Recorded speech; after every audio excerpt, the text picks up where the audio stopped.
This is Wes Clark. I'm the president of WISE Linguistic Interrogation Expert Services.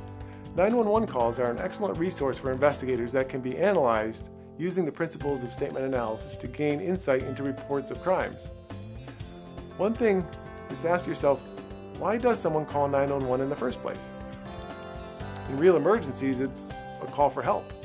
Send an ambulance to 123 Main Street. My mother fell down the stairs and she can't move. Or I'm at Joe's bar and get the police here now. Some guy was just stabbed.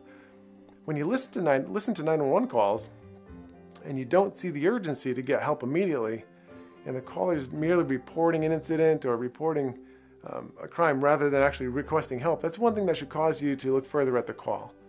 Also, with real emergencies, the caller should be calling on behalf of the victim, which seems obvious.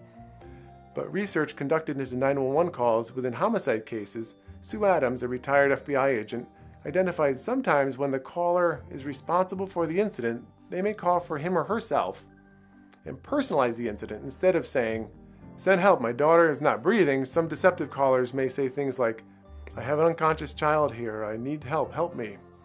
Another thing is listen for the attitude of the caller and the attitude they have towards the victim. Are they blaming the victim or putting the victim down at this point?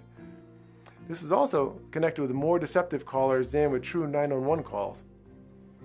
If someone is experiencing a true emergency, they are in a different mindset than someone who is responsible for that emergency and now has to report it. This distinction is often reflected in their language on the 911 calls. The value of looking at language is not limited to analyzing a suspect's statement for deception, and these are just some of the key tips and insights that our training courses provide investigative statement analysis and how it helps further insight into investigations by analyzing 911 calls.